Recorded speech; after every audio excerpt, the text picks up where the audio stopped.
پیارے آقا صلی اللہ تعالیٰ علیہ وسلم پر جادو ہوا تھا، اور کیا یہی سبب جو ہے پیارے آقا علیہ السلام کے وصال ظاہری کا سبب بنا تھا؟ نبی پاک صلی اللہ علیہ وسلم کے وصال ظاہری کا سبب تو یہ نہیں بنا تھا، البتہ وہ جو زہر آپ کو دیا گیا تھا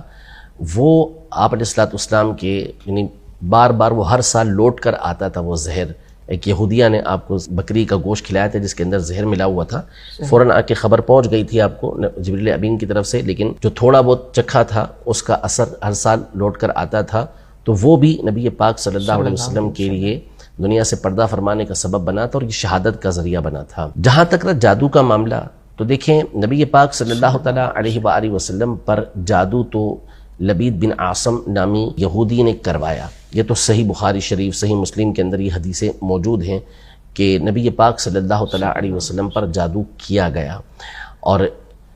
نبی پاک صلی اللہ علیہ وسلم پر اس کا زیادہ سے زیادہ اثر جو ہوا وہ آپ کے جسم مبارک پر ہوا۔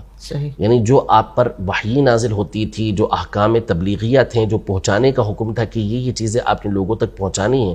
ان پر فرق نہیں پڑا تھا،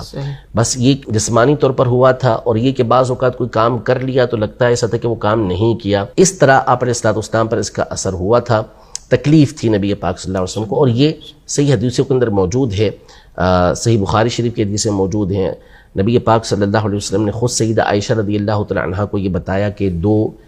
فرشتے آئے، جس میں سے ایک جبریل تھے اور دوسرے میکائیل علیہ السلام تھے، دونوں ایک نیند کی حالت میں نبی پاک صلی اللہ علیہ وسلم تھے، وہ ایک سر کے پاس بیٹھے، ایک پاؤں کے پاس بیٹھے، اور گفتگو کرنا شروع کی کہ ان کو کیا ہوا ہے، تو بتایا گیا کہ مطبوب، ان کے اوپر جادو کیا گیا ہے۔ تو پوچھا کس نے کیا ہے، تو کہا کہ لبید بن عاصم نے کیا ہے، جو یہودی تھا اس نے کیا ہے اور اس کی بیٹیوں نے کیا تھا۔ پھر بتایا کہ کس کس چیز کے اوپر جادو کیا گیا ہے، یعنی کس انداز میں کیا گیا ہے، تو بتایا وہ کنگھی کے ذریعے، کنگھی میں سے نکلنے والے باروں کے ذریعے، کھجوروں کے جو خوشے ہوتے ہیں ان کے ذریعے آپ علیہ السلام پر جادو کیا گیا ہے، اور پھر کنویں کے اندر جو اس کو ڈالا گیا ہے۔ نبی پاک صلی اللہ علیہ وسلم بیدار ہوئے تو پھر آپ نے حضرت علی رضی اللہ تعالیٰ عنہ اور ایک اور صحابی کو بھیجا کہ وہ جائے اور وہاں سے اسے نکالیں۔ پھر اسے نکالا گیا اور نبی پاک صلی اللہ علیہ وسلم پر سورہ فلق، سورہ ناس نازل ہوئی، آپ اسے پڑھتے گئے اور وہ گرہ جو ہے وہ کھلتی گئیں، اور آپ علیہ السلام سے یہ تکلیف اور یہ جادو دور ہو گیا۔ تو جو ظاہری بدن ہے نبی علیہ السلام کا، اگرچہ کہ وہ اعلیٰ و عرفہ ہوتا ہے، لیکن اس پر جو ایک عام انسان پر طاری ہونے والی چیزیں ہوتی ہیں وہ ہو سکتی ہیں، جیسے بخار کا آنا، سر کا درد ہونا، جسم میں درد ہونا۔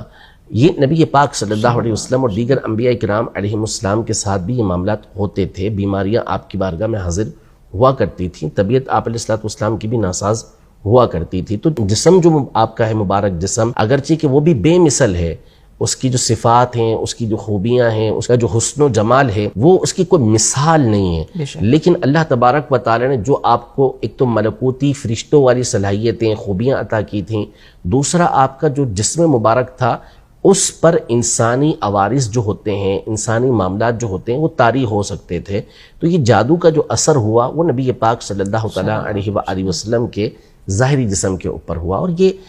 کوئی اپنی طرف سے کہنے والی بات نہیں، باوجود اس کے کہ معلوم ہے کہ یہ بخاری مسلم کے اندر موجود ہے، اس کا انکار کرتے ہیں، اور وجہ وہ یہ سمجھتے ہیں کہ غالباً اس کے اندر نبی پاک صلی اللہ علیہ وسلم کی توہین ہے۔ تو ظاہر ہے کہ نبی پاک صلی اللہ علیہ وسلم کی تو ادنا سی توہین بھی کفر ہے، بندے کو دائرہ اسلام سے خارج کر دے گی، تو ایسا نہیں ہے، اس میں توہین نہیں ہے، یہ تو جادو جو کرے اس کی توہین ہے نا۔ نبی پاک صلی اللہ علیہ وسلم پر تو جادو کیا گیا، اور پھر یہ جادو اگر آپ کے باطن پر اثر کرتا یا نعوذ باللہ کو وحی کے اندر معاملات ہونے لگتے تو ہم کہتے کہ یہ چیز نہیں ہو سکتی کسی نبی علیہ السلام کے ساتھ۔ صرف جسم کے اوپر اس کا اثر ہونا نبوت کے خلاف نہیں ہے، یہ کوئی نبی پاک صلی اللہ علیہ وسلم کے توہین کے دائرے کے اندر نہیں آتا، ورنہ بڑے بڑے ائمہ کے اوپر جو ہے وہ نعوذ باللہ کفر کا حکم لگ جائے گا۔